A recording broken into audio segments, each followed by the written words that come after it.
Hi friends, Ayyanar துணை serial நீ வரப்போகிற எபிசோட்ஸ்க்கு அப்புறமா தான் இந்த வீடியோவில் பார்க்க போகிறோம். வாங்க ஃப்ரெண்ட்ஸ் பார்க்கலாம். நம்ம எல்லாரும் நினைக்கிற மாதிரி பல்லவனுடைய அம்மா நல்லவங்க கிடையாது. ஸோ அவங்க ரொம்ப ரொம்ப கெட்டவங்க. ஸோ இப்போ அவங்களுடைய கடனுக்காக சொந்த வீட்டிலே, அதாவது இவ்வளோ நாளாக பல்லவனை பிரிஞ்சிருந்தாங்க. இப்போது பல்லவனை பார்க்க அந்த வீட்டுக்கு வந்திருக்காங்க, நடேசனோட வீட்டுக்கு. அந்த வீட்டுக்குள்ளே அந்த லேடி திருடுறதுக்காக பணம் நகை ஏதாச்சும் வச்சுருப்பாங்களா அப்படின்னு சொல்லிட்டு எல்லா ரூமையும் சோதனை பண்ணி பார்க்குறாங்க. எதுவும் கிடைக்காததுனால அமைதி ஆகிடுறாங்க. அதுக்கப்புறம் கொஞ்சம் நேரத்துலேயே பல்லவன் வராங்க. பல்லவன் கிட்ட பேசி உட்காந்துட்டு இருக்காங்க. ஸோ பல்லவன் கிட்டேயும் நல்லாவே நாடகம் ஆடாங்க, நடிக்கிறாங்க, நீலி கண்ணீர் வடிக்கிறாங்க. நடேசன் இதெல்லாம் தெரிஞ்சதுனால தான் இந்த லேடியை இந்த வீட்டுக்குள்ளே கூட்டிகிட்டு வர வேண்டாம் அப்படின்னு எத்தனையோ தடவை நிலா கிட்ட சொன்னாங்க. ஆனால் நடந்த விஷயம் எதுவும் நிலாவுக்கு தெரியாததுனால நிலா பல்லவனுடைய சந்தோஷத்துக்காக மட்டுமே அவங்கள இந்த வீட்டுக்குள்ளே கூட்டிகிட்டு வந்திருக்காங்க. ஸோ நிலாவுக்கு இது புரியாது. நடேசன் வில்லங்க இருக்குன்னு மட்டும் சொல்கிறாரு தவிர அதுக்கு என்ன முழு காரணம் என்ன நடந்துச்சு அப்படின்ற விஷயத்த சொல்லவே மாட்டேன்றாரு.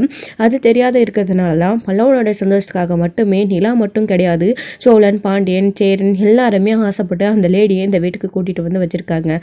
ஆனால் அவங்க என்னென்னா, நம்ம பையனை இத்தனை வருஷமாக பார்க்காம இப்போ வந்திருக்கோம், நம்ம புருஷனும் கடங்காரனுக்கு பயந்துட்டு நம்மளை விட்டுட்டு போயிருக்காங்க அப்படின்னு கொஞ்சம் கூட ஈவே இருக்கவே பார்க்காம பல்லவனுடைய வீட்டுக்குள்ளே அதாவது சேரனுடைய வீட்டுக்குள்ளே திருடுறதுக்காக பார்க்குறாங்க. ஸோ கொஞ்சம் கூட அந்த லேடிக்கே மனசாச்சுன்றதே இல்லை. எப்படி நம்மளை நம்பி இந்த வீட்டுக்குள்ளே கூட்டிகிட்டு வந்திருக்காங்களோ அவங்களோட வீட்டில் எப்படி திருடுறது அப்படின்னு கொஞ்சம் கூட யோசிச்சு பார்க்காம ஏதாச்சும் நகை பணம் இருக்கா அப்படின்னு சொல்லி யோசிச்சுட்டு இருக்காங்க. ஸோ அந்த சமயத்தில் அவங்கக்கிட்ட எதுவுமே இருக்கிறது கிடையாது. அவங்களே ஏற்கனவே ரொம்ப கஷ்டத்தில் தான் இருக்காங்க. அவங்கக்கிட்ட போய் எங்கே பணம் இருக்க போகுது. ஸோ இப்போ தான் அந்த லேடி அப்படி தேடி முடிச்சுட்டு இல்லை அப்படின்னு உக்காந்துட்ருக்காங்க. என்ன பண்ணுறது அப்படின்னு வெளியே போன எல்லாருமே வீட்டுக்குள்ளே வராங்க திரும்பவும். அப்போ இங்கே எல்லாருமே வந்த உடனே அம்மா என்ன பண்ணிட்டு இருந்தீங்க இன்னைக்கெல்லாம் அப்படின்னு சொல்லிட்டு தான் கேட்குறாங்க. பாண்டியன், சேரன்லாம் நான் சும்மா தான் இருந்தேன் அப்படின்னு. அப்பா எதுவும் உங்ககிட்ட பிரச்சனை பண்ணல அப்படின்னு சேரன் கேட்குறாரு. அதெல்லாம் ஒன்றும் இல்லை, அவரை பற்றி எனக்கு தெரியாதா, நான் எப்படியோ சமாளிச்சிட்டேன், அவர் இன்னும் பேசலை அப்படின்ற மாதிரி சொல்கிறாங்க. சரிம்மா, அப்புறம் நான் கை கால் முகம் கழுவிட்டு நைட் எல்லாருக்கும் சமைச்சிடுறேன் அப்படின்னு. அதெல்லாம் ஒன்றும் வேணாப்பா, நானே எல்லாம் சமைச்சிட்டேன் அப்படின்னு சொல்கிறாங்க. எதுக்குமா உங்களுக்கு சிரமம் அப்படின்னு. இதிலெல்லாம் எந்த சிரமமுமே இல்லைப்பா, நான் சமைச்சிட்டேன் அப்படின்னு சொல்கிறாங்க.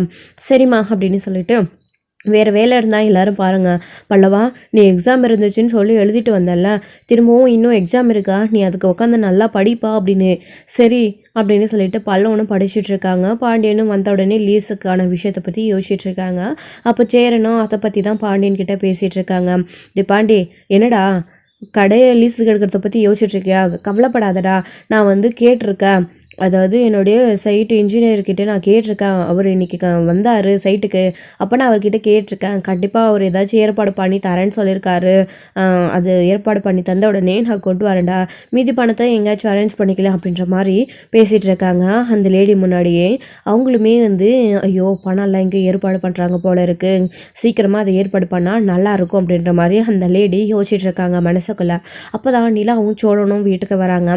வீட்டுக்கு வந்த உடனே அம்மா அப்படின்னு சொல்லிட்டு, வாமா நிலா அப்படின்னு சொல்லிட்டு, என்னம்மா அங்கிள் எதுவும் உங்ககிட்ட பிரச்சனை பண்ணலையே, உங்களை தனியாக விட்டுட்டு போக எனக்கு மனசே இல்லை, நான் லீவ் போட்டு வீட்டில் இருக்கலாம் தான் பார்த்தேன்.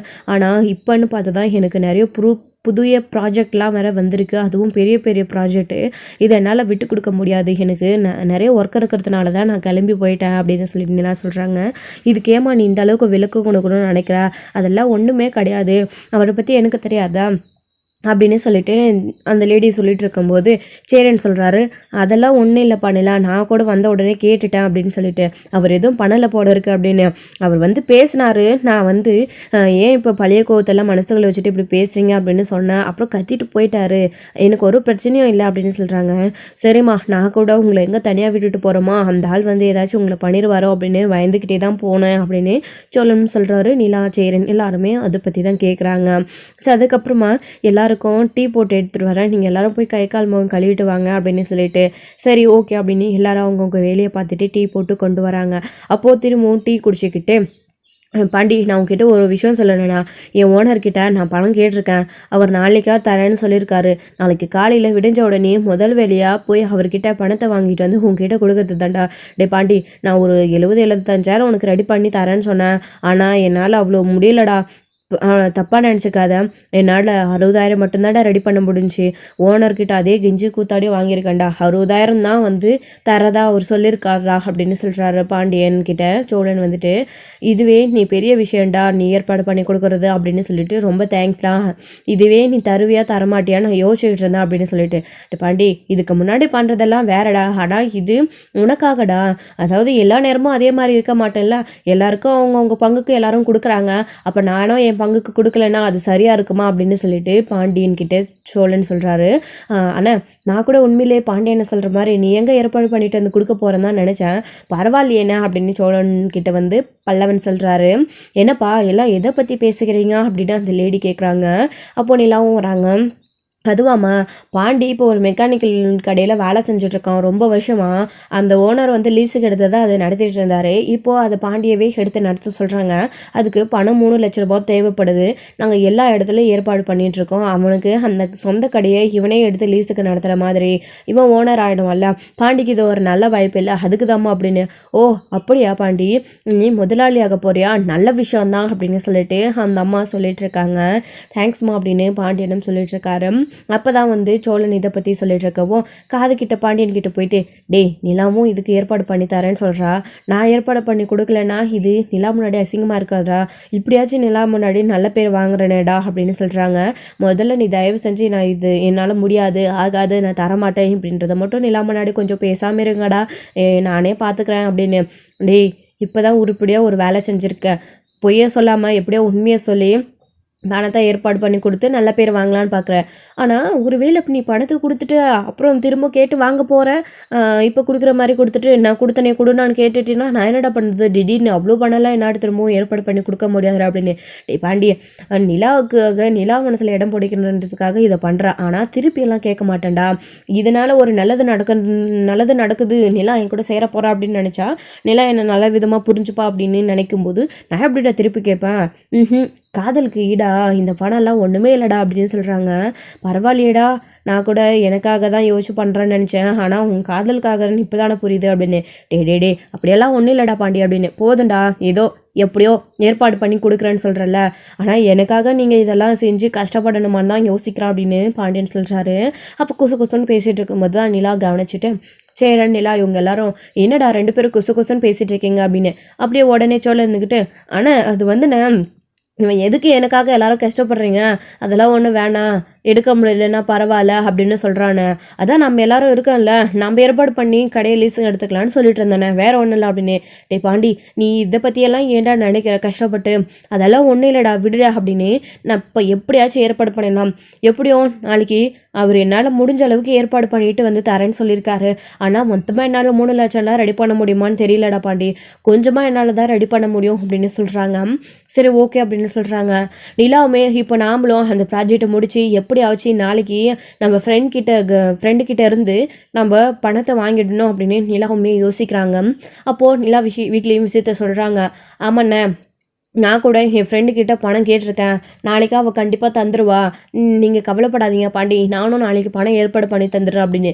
அப்போது பாண்டி கடை ஒன்று தான் நினச்சிக்கூடா, எல்லாருமே நாளைக்கு உன் கையில் பணத்தை கொண்டு வந்து கொடுக்க போகிறோம் அப்படின்னு சொல்லிட்டு இருக்காங்க பாண்டியிடமே கூட.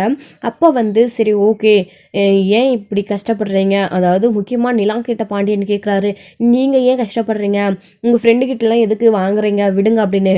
கவலைப்படாதீங்க பாண்டி, நான் கடனெல்லாம் வாங்கலை, அவளுக்கு ஒரு ப்ராஜெக்ட் செஞ்சு கொடுக்கணும்னு சொல்லியிருக்கா, அதை வந்து நான் செஞ்சு கொடுக்குறேன்னு சொல்லியிருக்கேன், அதை டக்குன்னு முடிச்சு கொடுத்தனா அவளுக்கு வர லாபத்துலேருந்து 50% எனக்கு கொடுப்பா, அந்த பணம் உங்களுக்கு உதவியாக இருக்கும்ல, எப்படியும் வந்து ஒரு 50,000க்கு உள்ள என்னால் ரெடி பண்ண முடியும், அப்புறம் என்கிட்ட கொஞ்சம் சேவிங்ஸ் இருக்குது, இதெல்லாம் ரவுண்ட் பண்ணி சோழன் மாதிரியே என்னால் முடிஞ்ச அளவுக்கு உங்களுக்கு நானுமே வந்து 50% கொடுக்குறேன் அப்படின்னு சொல்கிறாங்க.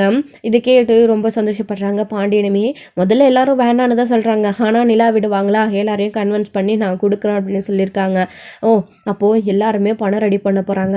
அப்படி இப்படின்னு பார்த்தா கூட எல்லாருமா சேர்ந்து ஒரு 30 லட்சம், அதாவது 3 லட்சம் ரெடி பண்ண போகிறாங்க. இதை வச்சுக்கிட்டு நாம் எப்படியாச்சும் எடுத்துக்கிட்டு எஸ்கேப் ஆகிடணும் அப்படின்னு அந்த லேடி நினைக்கிறாங்க. பாரு பாப்பாண்டி, உனக்காக எல்லாருமே கஷ்டப்படுறாங்க, வாழ்த்துறாங்க.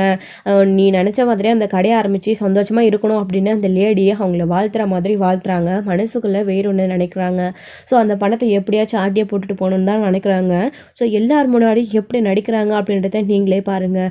ஸோ நடேசன் எதுக்காக இப்போ இந்த லேடியை வீட்டுக்குள்ளே கூட்டிகிட்டு வந்தீங்க அப்படின்னு சண்டை போடுறதுக்கான காரணம் என்ன அப்படின்னு இப்போ எல்லாமே வந்து எல்லாருக்குமே புரியுது. அதாவது நமக்கு புரியுது. ஸோ இன்னமும் வீட்டில் இருக்கவங்க யாருக்குமே இந்த விஷயம் தெரியலை. ஸோ எல்லாரும் நைட்டு வந்து சாப்பிட்டு முடிச்சுட்டு சந்தோஷமாக வந்து பேசி முடிச்சுட்டு தூங்கினதுக்கப்புறமா வந்து பார்த்திங்க அப்படின்னா நிலா வந்து அந்த ஒர்க்கெல்லாம் முடிக்கணும், எப்படியாச்சும் நாளைக்கு பணத்தை ரெடி பண்ணி கொடுக்கணும், இன்னும் பாதி பெண்டிங் இருக்குது, இந்த வேலையை முடிச்சு கொடுத்தா தான் நமக்கு காலையில் பணம் தருவா அப்படின்னு சொல்லிட்டு அந்த ப்ராஜெக்ட்கான வேலையை ஸ்டார்ட் பண்ணி அவங்க ஃப்ரெண்டுக்கிட்டேயும் பேசிட்டு முடிச்சிட்ருக்காங்க. நாளைக்கு காலையில் கண்டிப்பாக நான் வந்து ப்ராஜெக்டை முடிச்சு கொடுத்துருவேண்டி, முடிச்சு கொடுத்த அடுத்த நிமிஷமே நீ எனக்கு பணத்தை சென்ட் பண்ணி விட்டுருணும், நான் ஏற்கனவே சொல்லியிருந்தேன்ல இந்த பணம் எனக்கு ரொம்ப முக்கியம் அப்படின்னு பேசிகிட்டு இருக்காங்க நிலாவுமே. கண்டிப்பாடி நீ கவலைப்படாத, வேணும் நான் உனக்கு இப்போவே சென்ட் பண்ணி விட்டுறவா அப்படின்னு. இல்லை இல்லை இல்லை, நான் ப்ராஜெக்ட் உங்களுக்கு கொடுத்த பின்னாடியே நீ சென்ட் பண்ணால் போதும், ஆனால் சொன்ன மாதிரி நாளைக்கு காலையில் 8 மணிக்குள்ளே பணம் கொடுத்தா போதும், நான் காலையிலே உனக்கு 7 o'clockலாம் வந்து அனுப்பிடுவேன் அப்படின்னு சொல்கிறாங்க நிலா. சரிடி ஓகே அப்படின்னு சொல்லிட்டு பேசிட்டு நிலா ஃபோனை கட் பண்ணதுக்கப்புறமா கண்டிப்பாக நம்ம நினச்ச மாதிரி பணம் நம்ம கைக்கு வந்துடும் அப்படின்னு நினச்சிக்கிட்டு ப்ராஜெக்ட் செஞ்சுட்டு இருக்காங்க. அப்போ தான் எல்லோரும் தூங்கினதுக்கு அப்புறமா வந்து பார்த்திங்க அப்படின்னா நிலா மட்டும் முடிச்சு ஒர்க் பண்ணிகிட்ருக்காங்க, அதுவும் ரூம்குள்ளே. ஸோ நிலா ரூம்குள்ளே தூங்கிட்டு இருக்காங்களா முழிச்சிட்ருக்காங்களா அப்படின்னு தெரியாது. ஸோ இந்த லேடிக்கு வந்து அப்போது அவரோட புருஷன் ஃபோன் பண்ணுறாரு.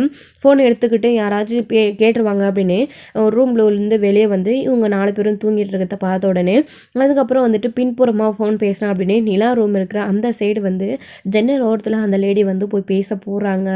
ஸோ வந்து அப்போ என்னையா அப்படின்னு சொல்லிட்டு பேசிட்டு இருக்கும்போது நிலாவுக்கு என்னடா அது சத்தம் கேட்குது அப்படின்னு சொல்லிட்டு பார்க்குறாங்க. பார்த்தா பல்லவனுடைய அம்மா எந்நேரத்துக்கு யார்கிட்ட ஃபோனில் பேசிகிட்டு இருக்காங்க அப்படின்னு நிலா காது கொடுத்து கேட்டுட்ருக்காங்க. அப்போ தான் இந்த லேடி இருந்துக்கிட்டு என்னடி பணத்தை ஏற்பாடு பண்ணி அப்படின்னு. என்னையா என்னை பார்த்தா இங்கே பணம் அடிக்கிற மிஷின் மாதிரி தெரியுதா என்ன? உன் மனசில் நீ என்னையா நினச்சிட்ருக்க? கடங்காரனுக்கு பயந்து விட்டுட்டு போயிட்டேன், நானே தப்பி தவறி இங்கே வந்து உட்காந்துட்ருக்கேன், அதே ஏதோ நல்ல நேரம் இங்கே வந்திருக்கேன், வந்ததுலேருந்து வந்த நாள்லேருந்து மொத்த வேலையும் ஏன் தலையிலே உருளுது, எல்லா வேலையும் நான் செஞ்சிட்ருக்கேன், உன்னை பார்த்தா எனக்கு எப்படி தெரியுது, அப்படி கடுப்பாகுதியா உன்னை பார்த்தா, எதுக்கு என்னை விட்டுட்டு போனா அப்படின்னலாம் வந்து திட்டிகிட்டு இருக்காங்க. ஏய் சொன்ன கேட்ட விஷயத்துக்கு பதில் சொல்லடி அப்படின்னு. யோ நானும் எல்லா இடத்துலையும் பார்த்துட்டியா, இப்போதைக்கு எதுவும் கிடைக்கிற மாதிரி தெரியல, ஆனால் இவங்கெல்லாம் ஏதோ பேசிக்கிறாங்க படம் ரெடி பண்ண போகிறதா, அதை வந்து ரெடி பண்ணதுக்கு அப்புறமா நான் உனக்கு ஃபோன் பண்ணுறேன் அப்படின்னு சொல்கிறாங்க. இதை கேட்டு நிலாவுக்கு பயங்கர அதிர்ச்சி ஆகுது. இன்னும் பல்லவனுடையம்மா யாருக்கிட்டையோ தனியாக இப்படி பேசிகிட்டு இருக்காங்க, ஏதோ பணம் அப்படி இப்படின்னு விஷயம் பேசிகிட்டு இருக்காங்க, ஏதோ எல்லா வேலையும் எடுத்து போடுறதா செஞ்சிட்ருக்காங்க. நம்ம எத்தனையோ தடவை சொன்னோமே அவங்கள எந்த வேலையும் செய்ய வேணாம் நாங்களே பார்த்துக்குறோன்னு, ஆனால் எதையுமே கேட்காம அவங்க தான் எல்லா வேலையும் செய்கிறேன்னு சொன்னாங்க. ஆனால் இப்போ என்னமோ யார்கிட்டயோ இப்படி பேசிகிட்டு இருக்காங்களே அப்படின்னு நிலா இந்த விஷயத்த கேட்டு கொஞ்சம் அதிர்ச்சி ஆகுறாங்க. மட்டியாக பேசிட்டு அவங்க சீக்கிரமாக ஏற்பாடு பண்ணிவிட்டு நான் ஃபோன் பண்ணுறேன், நீ வையா யாராச்சும் பார்த்துட போகிறாங்க, நானே உனக்கு ஃபோன் பண்ணுறேன்னு சொன்னாலும் கேட்க மாட்டேன்ற, அடிக்கடிக்கு ஃபோன் பண்ணிக்கிட்டே இருக்கேன், இப்படி யாராச்சும் இருக்கிற போது ஃபோன் பண்ணால் என் நிலைமை என்னையே ஆகிறது அப்படின்னு சொல்லிட்டு இனி நீ எனக்கு ஃபோன் பண்ணாத, நாளைக்கு நான் இந்நேரத்துக்கு பணத்தை ரெடி பண்ணதுக்கு அப்புறமா நான் உனக்கு ஃபோன் பண்ணுறேன் அப்படின்னு சொல்லிட்டு அந்த லேடி சொல்கிறாங்க. இதை கேட்டு நிலா கொஞ்சம் ஷாக் ஆகியும் அதுக்கப்புறம் என்ன இது இப்படி பேசிகிட்டு இருக்காங்க, பணத்தை ரெடி பண்ண போகிறாங்களா, எங்கே பணத்தை ரெடி பண்ண போகிறாங்க, ஒன்றுமே புரியலையே, நீங்கள் இங்கே தனியாக தான் இருக்கீங்களா அப்படின்னு கேட்கும்போது எனக்கு யாருமே இல்லை, நான் இங்கே தனியாக தான் இருக்கேன், எனக்கு சொந்த ஊர் வேறு, இங்கே போயிட்டு எனக்கு யாரை தெரிய போகுது அப்படின்னு சொல்லிட்டு இருந்தாங்க. ஆனால் இப்போ யார்கிட்ட பேசிகிட்டு இருக்காங்க அப்படின்னு நிலாவுக்கு ஒரே குழப்பமாக இருக்குது. ஏதோ பணத்தை பற்றி பேசிகிட்டு இருக்காங்க, ஏற்பாடு பண்ணிவிட்டு கூப்பிடுறேன் அப்படின்னு, அப்படி யார்கிட்ட பேசுகிறாங்க யாருக்கும் தெரியாமல், அதுவும் யாராச்சும் பார்த்தா என்ன நினைப்பாங்க, யார்கிட்ட பேசுகிறேன்னு கேட்பாங்க, நீ எதுக்கு கண்ட நேரத்தில் ஃபோன் பண்ணுறேன்னு திட்டிகிட்டு இருக்காங்க அப்படின்னு நிலா எல்லாத்தையும் யோசிச்சு பார்த்து குழம்பி போயிருக்காங்க. ஒன்றுமே புரியலையே அப்படின்னு அந்த லேடி திருட்டுத்தனமாக பேசிட்டு ஃபோனை கட் பண்ணிட்டு இனி எனக்கு ஃபோன் பண்ணாத, நானே உனக்கு ஃபோன் பண்ணுறேன் அப்படின்னு சொல்லிட்டு அந்த லேடி வந்து ஃபோனை கட் பண்ணிவிட்டு வரலாம் அப்படின்னு திரும்புகிறாங்க. இல்லை அப்போது உள்ளே போயிட்டு உக்காந்துக்கிறாங்க ஜன்னலை சாத்திட்டு. அப்போ திரும்பவும் அந்த புருஷன் வந்து ஃபோன் பண்ணுறாரு. யோ என்னையா இப்போ தானே ஃபோனை கட் பண்ண, அதுக்குள்ளே திரும்பவும் ஃபோன் பண்ணுற அப்படின்னு. ஏய் இங்கே பாருடி, என்ன போனதும் அங்கே அப்படியே செட்டில் ஆகலான்னு பார்க்குறியா, இங்கே பாரு நம்ம கடங்காரனுக்கு பயந்துட்டு இப்போது மறைஞ்சிட்டு தெரியிறோம், நீ அங்கே எதையாச்சும் பண்ணி ஏற்பாடு பண்ணிவிட்டு எனக்கு கூப்பிடு அப்படின்னு. யோ திருடுறது என்ன சாதாரண விஷயமா? என் மேலே கொஞ்சம் டவுட் வந்துச்சுன்னா கூட வீட்டை விட்டு துரத்தி விட்டுருவாரு. அந்த ஆள் நான் வந்ததுலேருந்து என் மேலே நான் எப்படியாப்பட்டவன் தெரிஞ்சு கத்திக்கிட்டே இருக்கான். ஆனால் அதில் நல்ல விஷயம் ஒன்று என்னென்னா, இந்த வீட்டில் எல்லாரும் என்னை நம்புகிறாங்க. அதுக்காக மட்டும்தான் நான் இன்னமும் இந்த வீட்டுக்குள்ளே இருக்கேன். அப்படி இல்லைன்னா இவர் பேசுகிற பேச்சில் இவர் மட்டும் விஷயத்த சொல்லிட்டாரு அப்படின்னா கண்டிப்பாக நாளைக்கே என்னை வீட்டை விட்டு துரத்த கூட அவங்க தயங்க மாட்டாங்க. நீ என்னமோ இப்படி என் சொந்த வீடு மாதிரி கொண்டு வா, எங்கேயோ நீ மூட்டை மூட்டையாக சம்பாதிச்சுட்டு வந்து கொடுத்துருக்குற மாதிரியே கேட்டுட்டு இருக்கேன். ஒழுங்கு மரியாதை ஃபோனை வையா, நான் தான் ரெடி பண்ணிட்டு சொல்கிறான்னு சொன்னான்ல, வை அப்படின்னு சொல்லிட்டு இந்த லேடி சொல்லிட்டு திரும்பவும் போகிறாங்க. இதை நிலா திரும்பவும் கேட்டுட்டு பயங்கர ஷாக் ஆகுறாங்க. என்ன இது? அப்போது இவங்க ஏதோ ஒரு விஷயத்த எல்லாருக்கிட்டேருந்து மறைக்கிறாங்க. அங்கிள் சொன்ன மாதிரி இந்த வீட்டுக்கு ஏதோ பெரிய பிரச்சனை வர போது இருக்கே, என்னவா இருக்கும் அப்படின்னு யோசிக்கிறாங்க நம்ம நிலா வந்துட்டு. சரி, நாளைக்கு காலையில் இதை பற்றி அவர்கிட்ட கேட்கணும் அப்படின்னு, நடேசன்கிட்ட கேட்கணும் அப்படின்னு நிலான்னு நினச்சிட்டு இருக்காங்க. அதுக்கப்புறமா வந்துட்டு சரி இப்போதைக்கு நம்ம ப்ராஜெக்டை முடிப்போம் அப்படின்னு நிலா அதை முடிக்கிறதுக்காக போகிறாங்க. ஆனால் அவங்களால எதையுமே வந்து நினச்சி கூட பார்க்க முடியல. ஒர்க்கே சரியாக போகலை. இவங்க நினச்சது தான் வந்து யோசிச்சுக்கிட்டே இருக்காங்க. அவங்க யார்கிட்ட இப்படி பேசணும்? அங்கிள் துரத்தி விட்டுருவாருன்னு சொல்கிறாங்க, நாம் எல்லாரும் நம்புகிறோன்னு சொல்கிறாங்க. ஒரே குழப்பமாக இருக்குது, இவங்களுக்கு பின்னாடி என்ன மர்மம் இருக்குது அப்படின்னு நிலா பல ஆங்கிளில் யோசிச்சு பார்த்துட்ருக்காங்க. அதுலேயும் தாண்டி எப்படியோ இந்த ஒர்க்கை முடிச்சாதான் நமக்கு பணமும் கிடைக்கும் அப்படின்னு நிலா அதுக்காக வந்து ஒரு வேலை செஞ்சிட்ருக்காங்க. அப்போது நிலா வேலையை முடிச்சுட்டு தூங்கிட்டாங்க. மறுநாள் காலையில் எழுந்திரிச்ச உடனே வழக்கம் போல் பல்லவனுடைய அம்மா எழுந்திரிச்சு எல்லா வேலையும் செஞ்சு முடிச்சு டீ போட்டு வச்சுருக்காங்க. அப்போ எல்லாரும் எழுந்திரிச்சு ஃப்ரெஷ்ஷப் ஆன உடனே டீ குடிச்சிட்ருக்காங்க. இந்தாம்மா நிலா உனக்கும் அப்படின்னு டீ கொண்டு வந்து கொடுக்குறாங்க. நிலா எழுந்திரிச்ச உடனே நிலா அந்த லேடியை பார்த்து ஒரு மாதிரி மார்க்கமாக மேலும் கீழேயும் பார்த்துக்கிட்டு முறைச்சிக்கிட்டே இருக்காங்க. நிலாவுக்கும் ஒன்றுமே புரியலை.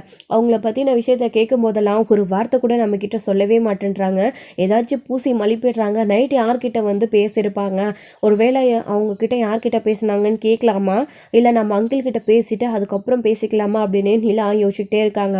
அதுக்கப்புறம் அப்படி யோசிச்சுட்டு இருக்கும்போது தான் நிலாவுக்கு வந்து பணம் வந்து சென்ட் ஆகிடுது. ஸோ வந்து மெசேஜ் வந்த உடனே அதை ஓப்பன் பண்ணி பார்க்குறாங்க.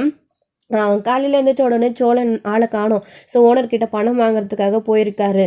ஸோ அப்போ வந்து சேரனுக்கு ஒரு ஃபோன் வருது. அப்போ தான் வந்துட்டு நான் வந்து இங்கே உங்களுடைய வீட்டு தெருவில் நின்றுட்டுருக்கேன், பணம் வேணும்னு கேட்டீங்கல்ல, நீங்கள் வந்து அதை வாங்கிக்கிறீங்களா, இந்த பக்கம் ஒரு வேலையாக வந்தேன் அப்படின்னு அவரோட மேனேஜரும் வந்து இன்ஜினியரும் வந்து ஃபோன் பண்ணியிருக்காங்க சேரனுக்கு. அவருமே வந்துட்டு இருப்பானில்ல, நான் வர ஒரு நிமிஷம் அப்படின்னு சொல்லிட்டு கிளம்பி போயிடுறாரு. நிலாவும் பணம் வந்த சந்தோஷத்தை எல்லாருக்கிட்டையும் சொல்லலாம்னா அதுக்குள்ளே வீட்டில் யாரையும் காணுமே, ஆளாளுக்கு கிளம்பி போயிருக்காங்க. பல்லவன் மட்டும் தான் வீட்டில் இருக்காங்க. பாண்டியும் எங்கே போனாருன்னு தெரியல அப்படின்னு நிலா சரி அப்படின்னு சொல்லிட்டு அமைதியாயிடுறாங்க. சரி எப்படியும் வீட்டுக்கு தானே வருவாங்க, அவங்க கிட்ட சொல்லியிருக்கலாம், இல்லைனா சோழன் கிட்ட ஃபோன் பண்ணி ஏடிஎம்ல எடுத்துகிட்டு வர சொல்லலாம் அப்படின்னு நிலா நினைக்கிறாங்க. அப்போது நினச்ச போது தான் உடனே வந்து ஃபோன் பண்ணுறாங்க நம்ம சோழனுக்கு. சோழன் எங்கே இருக்கீங்க, காலையில் எழுந்திரிச்சதுலேருந்து ஆளே காணோம் அப்படின்னு. ஏங்க என் மேலே அவ்வளோ அக்கறையா, என்னை பார்க்காம உங்களால் இருக்க முடியல அப்படின்னு சோழன் மொக்க போட ஆரம்பிச்சிடுறாரு. கேட்டதுக்கு மட்டும் பதில் சொல்லுங்க அப்படின்னு இல்லை சொல்கிறாங்க. இல்லைங்க, ஓனர்கிட்ட பண விஷயமா வந்திருந்தேன், பணத்தை வாங்கிட்டு இப்போ தான் வீட்டுக்கு வந்துட்டுருக்கேன் அப்படின்னு. ஓ அப்படியா, சரி சரி, நானும் உங்ககிட்ட ஒரு விஷயத்த பண்ணலாம் கேட்கலாம் தான் ஃபோன் பண்ணேன். உங்ககிட்ட ஏடிஎம் இருக்குல்ல அப்படின்னு சொல்லிட்டு.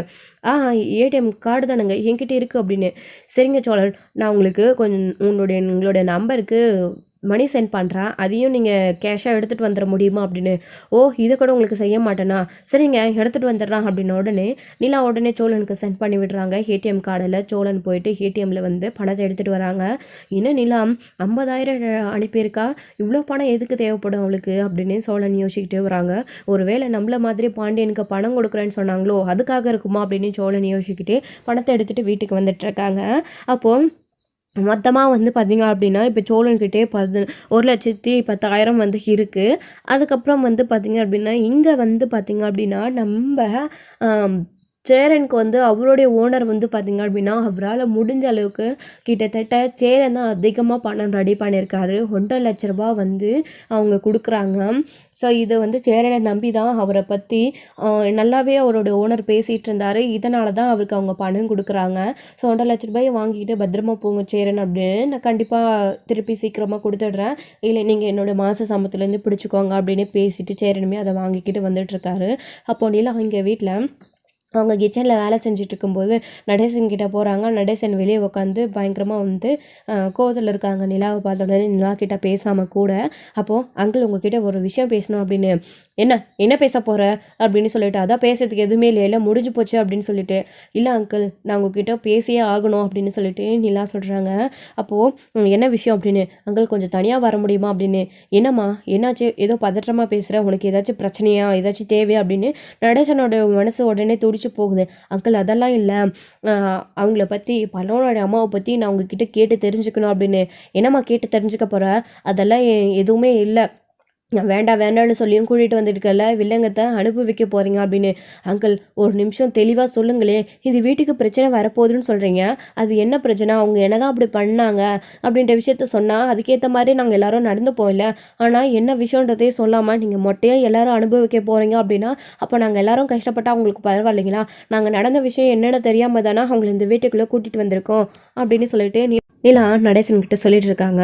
ஆமாம், அந்த பொடி பையனோட சந்தோஷம் முக்கியம்னு தானே நீங்கள் அவளை இங்கே கூட்டிகிட்டு வந்திருக்கீங்க அப்படின்னு சொல்லிட்டு.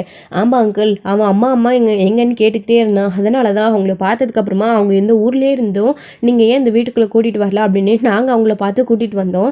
ஆனால் ஏதோ பிரச்சனை இருக்குன்னு சொல்கிறீங்க, என்னன்னு சொல்ல மாட்டேன்றீங்க அப்படின்னு. அங்கிள் ப்ளீஸ் சொல்லுங்க அப்படின்னு நிலா கேட்கும்போது, நிலா கிட்ட நடேசன் எல்லாம் அவங்களும் சொல்லிடுறாங்க. இங்கே பாருமா, நீ சொல்கிற மாதிரி இந்த வீட்டுக்குள்ளே ஒரு பிரச்சனை வந்தால் என்னால் பார்த்துக்கிட்டு சும்மா இருக்க முடியாது. நீ சின்ன பொண்ணு, நடந்தது என்னன்னு தெரியாம அவளை இந்த வீட்டுக்குள்ளே கூட்டிட்டு வந்திருக்க, நீ நினைக்கிற மாதிரி அவள் அவ்வளோ நல்லவ கிடையாதுமா அப்படின்னு சொல்லிட்டு நிலா கிட்ட சொல்றாங்க. நடேசன் இது கேட்டு நிலா கொஞ்சம் அதிர்ச்சி ஆகுறாங்க. என்ன சொல்றீங்க அங்கிள் அப்படின்னு.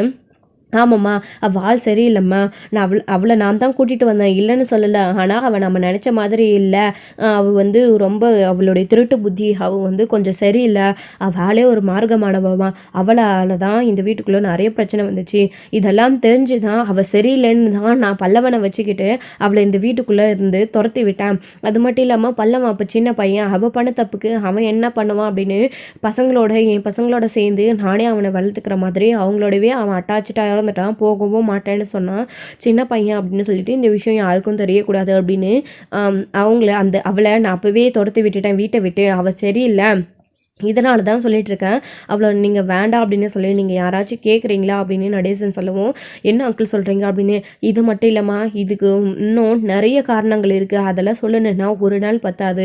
இங்கே பார், மொத்தத்தில் அவள் ஆள் சரியில்லை, அவளை வீட்டுக்குள்ளே கூட்டிகிட்டு வந்தால் நீங்கள் அனுப்பி வைக்கிங்க, அவனோட சந்தோஷத்துக்காக அவளை கூட்டிகிட்டு வந்திருக்கீங்க, அவ்வளோ உங்கள் எல்லார் முன்னாடியே நல்லவ மாதிரி நாடகம் போடுறா, அவளை பற்றின விஷயம் எல்லாம் இன்னும் முழுசாக உனக்கு தெரிய வந்தால் நீ இப்படியெல்லாம் அவளை இந்த வீட்டுக்குள்ளே வச்சிட்டு இருக்க மாட்டேன், முதல்ல அவளை இந்த வீட்டை விட்டு துரத்தி விடுமா அப்படின்ற மாதிரி நடேசன் சொல்லிட்டு, அவ்வளோதான் என்னால் சொல்ல முடியும், இதுக்கப்புறம் இன்னும் டீட்டெயிலாக சொன்னால் நீங்கள் தாங்க மாட்டீங்க அப்படின்னு நடேசன் சொல்லிட்டு அங்கேருந்து போயிடுறாரு. அண்ணன் என்ன அங்கிள் இப்படி எலியும் புதிரிமாவே சொல்கிறாரு அப்படின்னு சொல்லிட்டு அமைதியா நிலா வீட்டுக்குள்ளே போயிடுறாங்க. அப்போ தான் சோழன் சேரன் எல்லாருமே வராங்க. வீட்டுக்குள்ளே வந்த உடனே பாண்டி எங்க அப்படின்னு சொல்லிட்டு, அப்போ தான் பாண்டியுமே நிற்கிறாரு. பாண்டி அப்படின்னு சொல்லிட்டு, எங்கடா போயிருந்தேன் அப்படின்னு. பண விஷயமா ஒருத்தரை பார்க்க போயிருந்தேனா அப்படின்னு. என்னடா இங்கே பார், என்னுடைய ஓனரு 1.5 லட்ச ரூபாய் கொடுத்துருக்காரு அப்படின்னு சேரன் கொடுக்குறாரு. அப்போது சோழன் நீங்கள் கொண்டு வந்தது எங்கே அப்படின்னு நிலா கேட்குறாங்க. இதாங்க அப்படின்னு சொல்லிட்டு அவங்க கிட்ட நிலாவுடைய அமௌண்ட்டையும் சோழன் கையில் அவருடைய அமௌண்ட்டையும் வச்சுருக்காங்க. மொத்தமாக பார்த்தீங்க அப்படின்னா 2,60,000 ரெடி பண்ணியிருக்காங்க. இதை பாண்டியன் கையில் எல்லாருமே கை மேலே கை அடுக்கி வைக்க பாண்டியனுக்கு அவ்வளோ சந்தோஷமாக இருக்குது, கண் கலங்குறாங்க. ஏண்டா பாண்டி இப்போ அழுகிற அப்படின்னு சொல்லிட்டு சேரன் சொல்லிட்டு இருக்காரு. என்னண்ணா இதெல்லாம் சொல்லி 2 நாளில் எல்லாரும் ஏற்பாடு பண்ணிட்டீங்க அப்படின்னு. ஆமாண்டா பாண்டி, சீக்கிரமாக கடையை லீஸ்க்கு எடுக்கணும்ல அப்படின்னு. டேய், இதில் 2,60,000 இருக்குது, இவ்வளோ தாண்டா எங்கள் எல்லாராலையும் ஏற்பாடு பண்ணுச்சு, மீதி 40,000 இருந்தால் நீ 3 லட்ச ரூபாயை லீஸுக்கு கொடுத்துட்டு கட்டிட்டு கடையை சொந்தமாக்கிட்டு அப்படின்னு சொல்லிட்டு இருக்காங்க. நீங்கள் கூடவா அப்படின்னு நிலாவை பார்த்து கேட்டுட்ருக்காங்க. இருக்கட்டும் பாண்டி அப்படின்னு சொல்லிட்டு, நானும் தெரிஞ்சவங்க கிட்ட 50,000 வாங்கிட்டு வந்தேனே அப்படின்னு சொல்கிறாங்க.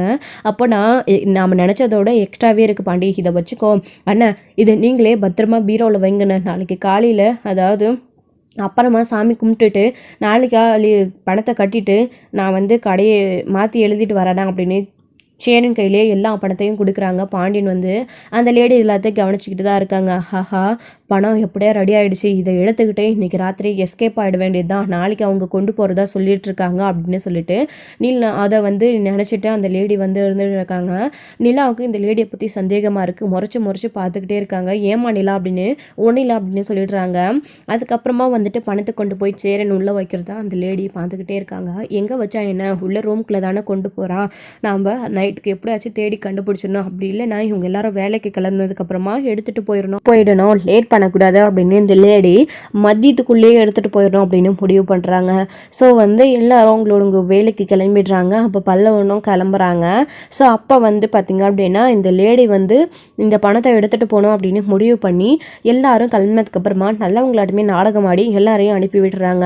போனதுக்கப்புறமா நடேசன் கூடயும் வழக்கம் போல் வந்து பேசி கொடுக்குறாங்க. அவர் கண்டிப்பாக அவங்கக்கிட்ட பேசினாலே கோவப்பட்டு சண்டை போயிடுவாங்க. ஸோ அதனால் கரெக்டாக வந்து அந்த லேடி பேசவும் நடேசன் அதே மாதிரி கோவப்பட்டுட்டு மூஞ்சை பார்க்க கூட எனக்கு அருவருப்பாக இருக்குது அப்படின்னு சொல்லிட்டு அங்கேருந்து கிளம்பி போயிடுறாரு. அதுக்கப்புறமா எல்லாரும் போனதுக்கப்புறமா அந்த லேடியும் உள்ளே போய் சேரனுடைய ரூமை ஓப்பன் பண்ணி உள்ளே இருக்கிற பீரோவிலேருந்து அந்த பணத்தை வந்து எடுத்துக்கிறாங்க. எடுத்துக்கிட்டு யோ பணத்தை ரெடி பண்ணிட்டேன், நீ எங்கேயா இருக்க இப்போது, வாயா முதல்ல கடங்காரனுக்கு இந்த பணத்தை கொடுத்துடலாம் அப்படின்னு சொல்லிட்டு. ஆனால் இங்கே பாரியா, நம்ம நினச்சதை விட பணம் அதிகமாகவே இருக்குது, இதை வந்து கடங்காரனுக்கு கொடுத்துட்டு ஆனால் நம்ம இங்கே இல்லாமல் வேறு இடத்துக்கு வீடு வாடகை பார்த்துட்டு போயிடனியா, இங்கே இருந்தால் நம்மளை கண்டிப்பாக தேடி வருவாங்க அப்படின்னு அந்த லேடி அப்போவே பேசிடுறாங்க. சரிடி நீ வந்துடு, நானும் வந்துடுறேன் அப்படின்னு சொல்லிட்டு அவர் ஃபோனை கட் பண்ணிவிட்டு இந்த லேடியும் அங்கேருந்து யார் இல்லாத நேரமாக பார்த்து அவங்களோட பையெல்லாம் எடுத்துக்கிட்டு கிளம்பிடுறாங்க. ஸோ எல்லாருமே வீட்டுக்கு போயிட்டு வேலையெல்லாம் முடிச்சுட்டு வீட்டுக்கு வராங்க. வேலைக்கு போயிட்டு அப்போது வந்து பார்த்தா வீட்டில் எல்லாரும் அவங்கள அந்த அம்மாவை தேடுறாங்க, இருக்கிறதே கிடையாது. எங்கே போனாங்க அப்படின்னு தெரியாமல் இருக்கும்போது நடேசன் கிட்ட வந்து கேட்குறாங்க, நீங்கள் ஏதாச்சும் சண்டை போட்டு அனுப்பிடுவீங்களா, அவங்கள ஆளை காணோம் அப்படின்னு கேட்கும்போது, நான் எதுக்கு அவகிட்ட சண்டை போடுறேன், நான் வந்தப்பவே அவள் வீட்டில் ரொம்ப நேரமாக ஆளை காணோம் அப்படின்னு நடேசன் சொல்லிட்டு இருக்காங்க. அவள் எங்கேயாச்சும் நேரம் ஓடி போயிருப்போம் அப்படின்ற மாதிரி நடேசன் சொல்கிறாரு. அப்படி சொன்ன உடனே பல்லவன் வந்துக்கிட்டு அனி இவர் தான் ஏதோ சண்டை போட்டு அனுப்பியிருக்காரு அப்படின்ற மாதிரி பேசிகிட்டு இருக்காரு. டேய் நான் எதுக்கு நான் போய் சொல்லணும், நான் ஆமான்னு சொல்லியிருக்க போகிறேன், நான் எதுக்குலாம் போய் சொல்லணும் அப்படின்னு நடேசன் சொல்கிறாரு. அப்போ நீ தான் சொல்கிறாங்க, டேய் அவர் அனுப்பியிருந்தா கண்டிப்பாக அம்மன் ஒத்துட்டு இருந்துப்பாரு, அங்கிள் போய் சொல்கிறவர் கிடையாது அப்படின்னு சொல்லிட்டு நீலாம் யோசிச்சுட்டு இருக்கும்போது, டே ஆமாம் அப்படின்னு நடேசன் டக்குன்னு யோசனை வந்து, காலையிலே ஏதோ எல்லாரும் பணம் ஏற்பாடு பண்ணி வச்சுட்டு இருந்தீங்க, முதல்ல போய் அந்த பணம் இருக்கான்னு பாருங்கடா அப்படின்னு சொன்ன உடனே பல்லவனுக்கு கோவம் வந்து, என்னையா சொல்கிற, என் அம்மா அதை திருடிட்டு ஓடி இருப்பாங்கன்னு சொல்கிறேன் அனி அப்படின்னு சட்டையை பிடிச்சி கேள்வி கேட்குறாரு. டே முதல்ல போய் பாருங்கடா, டே இவனை விட்டுட்டு போய் பாருங்கடா அப்படின்ன உடனே எல்லாரும் திருன்னு முழிச்சுக்கிட்டே சேரன் போய் பார்க்குறாரு. வச்ச இடத்துல நிலா பணத்தை காணும்ப்பா அப்படின்னு சொன்ன உடனே எல்லாரும் பயங்கர அதிர்ச்சி ஆகுறாங்க. சொன்னனே அப்போவே கேட்டிங்களா, யாராச்சும் கேட்டிங்களா, போச்சா 3 லட்ச ரூபா போச்சா, டே இன்னும் என்னடா யோசிச்சுட்டு நின்றுட்டுருக்கீங்க, அவள் தாண்டா எடுத்துகிட்டு போயிருப்பா அப்படின்னு நடேசன் சொல்கிறாங்க. இது கேட்டு இல்லை அப்படின்னு பல்லவன் சொல்கிறாரு. அடித்து சொல்கிறான் அவள் தான் எடுத்துகிட்டு போயிருப்பா அப்படின்னு நடேசன் சொல்லிட்டு இருக்காரு. இப்போது நிலா வந்து யோசிச்சு பார்க்குறாங்க. அங்கிள் கிட்ட காலையில் பேசினதுக்கும் அவங்கள பற்றி நல்ல விதமாக சொல்லலை, குதிர்க்கமாகவே பேசிகிட்டு இருந்தார். அவங்க இந்த வீட்டுக்குள்ளே வந்ததுலேருந்து அங்கிள் கோவப்பட்டுக்கிட்டே இருந்தார். அது மட்டும் இல்லாமல் அதுக்கேற்ற மாதிரி சந்தேகத்துக்கு உட்பட நைட் அவங்க யார்கிட்டயோ பேசிகிட்டு இருந்தாங்க. அப்போ கண்டிப்பாக அவங்க பணத்தை எடுத்துகிட்டு போயிருக்க வாய்ப்பு இருக்கா அப்படின்னு நிலா யோசிச்சுட்டு இருக்காங்க. ஸோ இதோட இந்த எபிசோடு வந்து முடிச்சிருக்காங்க. அடுத்தடுத்த எபிசோடில் என்ன நடக்க போகுது, சப்போஸ் நிலாவுக்கு சந்தேகம் வந்தது யார்கிட்டயோ பேசிகிட்டு இருந்தாங்க அப்படின்ற விஷயத்த வீட்டில் வந்து சொல்ல போகிறாங்களா, அப்படி தெரிஞ்சால் அவங்களோட ரியாக்ஷன் என்னவாக இருக்க போகுது. அப்போ பல்லவன் வந்து தன்னுடைய அம்மா திருடாங்களா, அவங்க நல்லவங்க இல்லையா அப்படின்னு நினச்சா பல்லவனோட ரியாக்ஷன் என்னவாக இருக்க போகுது அப்படின்றதெல்லாம் வெயிட் பண்ணி ஸ்டோரியில் பார்க்கலாம். Friends thank you. கண்டிப்பாக வந்து நிலா வந்து ஃபீல் பண்ண போகிறாங்க, இப்படிப்பட்ட ஒருத்தவங்களை வீட்டுக்கு கூட்டிகிட்டு வந்து தப்பு பண்ணிட்டோமோ அப்படின்னு. ஸோ என்னெல்லாம் நடக்க போகுது அப்படின்றத பார்க்கலாம். ஃப்ரெண்ட்ஸ் இந்த வீடியோ பிடிச்சிருந்தா லைக் பண்ணுங்கள், ஷேர் பண்ணுங்கள், கமெண்ட் பண்ணுங்கள், மறக்காமல் பெல் ஐக்கனை கிளிக் பண்ணி வச்சுக்கோங்க.